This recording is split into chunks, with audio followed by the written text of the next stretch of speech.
Я уверен, многие из вас любят мясные отбивные, однако не все знают, как готовят их в Японии или Корее. И как вы уже поняли из названия, сегодня я вам покажу, как приготовить знаменитое японское блюдо тонкацу. Ну а с вами, как обычно, Денис Ким, и я рад вас всех приветствовать на канале Foodcore.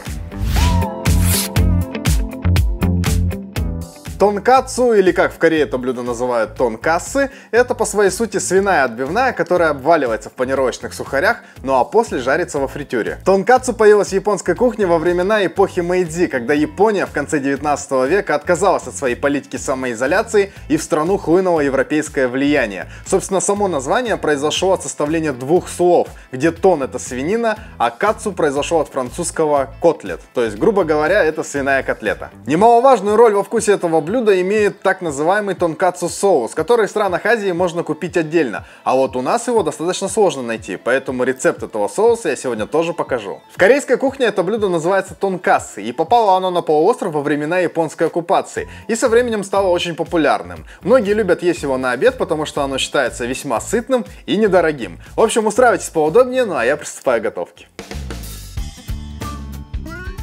Итак, давайте начнем с простого, а именно с топпингов. Как правило, тонкацу подают с рисом, белокочанной капустой и иногда свежими овощами. Первым делом давайте тонко нашинкуем капусту. Понадобится нам примерно 80 либо 100 граммов на порцию. Нарезайте как можно тоньше. Список ингредиентов и все граммовки указаны в описании под роликом. Теперь капусте давайте смешаем кунжутный соус. Делается это очень легко. Выдавливаем примерно 2 столовые ложки.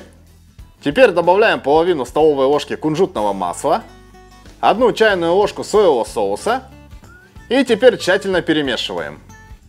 Наш первый топпинг готов. Далее давайте еще нарежем на небольшие пластины свежий огурец. Вообще это по желанию. Вы можете использовать любые другие свежие овощи.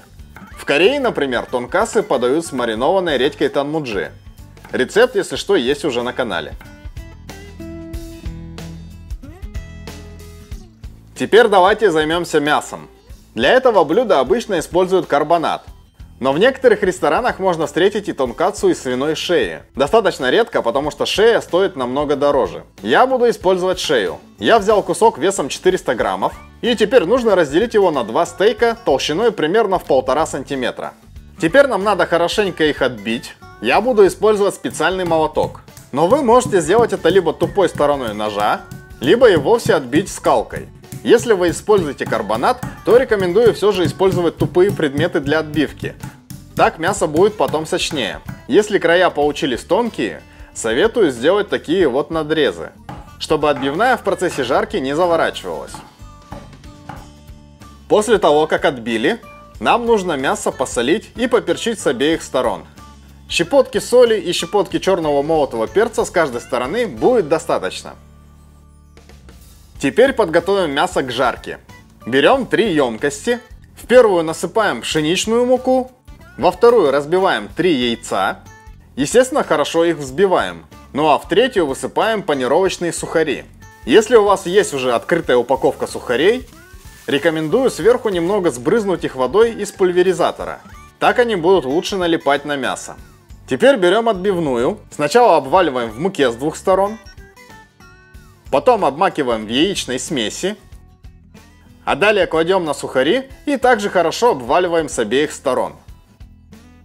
Рекомендую как бы засыпать ими мясо и хорошо несколько раз придавить, чтобы сухари лучше налипали. Должно получиться вот так. Второй кусок делаем точно так же. Сначала в муку, потом в яйца, потом в сухари. Если хотите больше сухарей на отбивной и добиться максимальной хрустящей корочки, то после того, как обваляли отбивную в сухарях, еще раз обмакните мясо в яичной смеси, а потом снова в сухарях. Так их налипнет больше и будет вкуснее. Теперь на плиту ставим глубокую сковороду, вливаем растительное масло. Лучше всего подойдет кукурузное.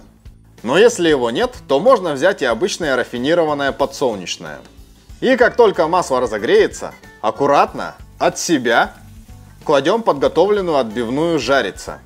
Жарить мы будем 2 раза. В первый раз жарим мясо 5 минут. Как только время выйдет, достаем мясо и выкладываем его на сито. Теперь кладем жариться второй кусок.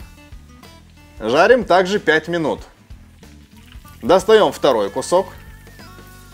Теперь выкладываем первый и жарится повторно, но уже меньше, буквально на пару минут. Таким образом, двойной обжаркой мы добьемся максимально хрустящей корочки.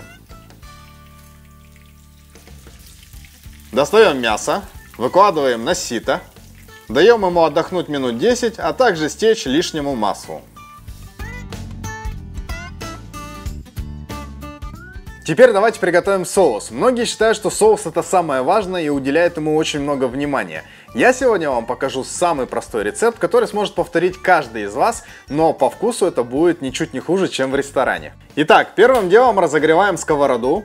Добавляем теперь 5 столовых ложек растительного масла. Можете взять то, что мы использовали для фритюра. Его, кстати, можно не сливать, а процедить через марлю или мелкое сито и потом использовать повторно для жарки. Если оно не стало темным и вы использовали его один раз, то ничего страшного в этом нет. Добавляем теперь в сковороду 2 столовые ложки пшеничной муки. Стараемся сразу же лопаткой начинать перемешивать до однородной массы, чтобы не было комочков. Постепенно эта смесь станет немного темнеть. Это будет основой нашего соуса.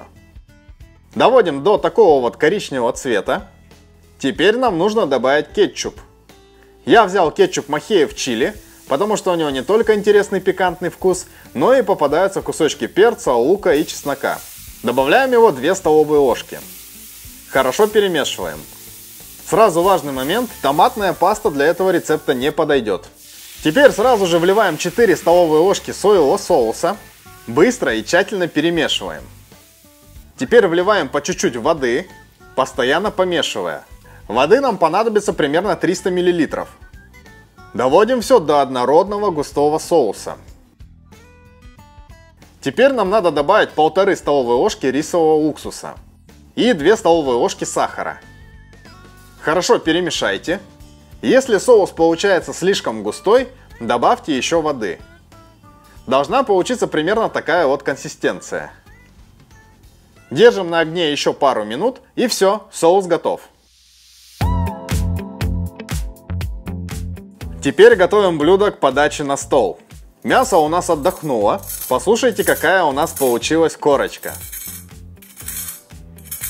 Мясо нужно нарезать. Старайтесь сделать это острым ножом. И старайтесь сделать это 2 движениями, как показано в видео. Теперь перекладываем его на тарелку. Кладем рядом небольшое количество отварного риса, примерно 50 граммов, нарезанный огурец и приготовленный нами салат из капусты. Теперь обильно поливаем мясо горячим соусом. Блюдо готово.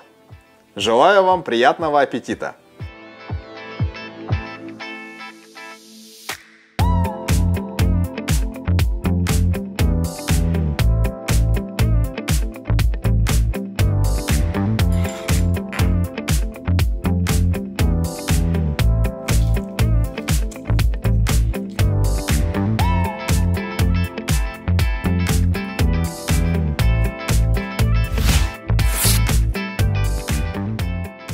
Друзья, это достаточно простое, но очень вкусное блюдо. Оно сытное, яркое, красивое. Я уверен, оно вам понравится, поэтому обязательно попробуйте приготовить. Если вы не едите свинину, то можно приготовить это блюдо из куриного филе. Будет не так сочно, но не менее вкусно. А благодаря соусу и топпингам оно не покажется вам сухим. Надеюсь, видео вам понравилось, и вы поставите ему лайк, а также подпишитесь на канал, если вдруг еще этого не сделали. Также не забудьте глянуть другие мои рецепты, а также вкусные ролики из Южной Кореи. Ну и не забывайте писать свои впечатления в комментариях, это очень сильно помогает каналу в развитии. Ну а с вами, как обычно, был Денис Ким. Спасибо вам большое за просмотр, увидимся в следующих видеороликах, ну и всем пока!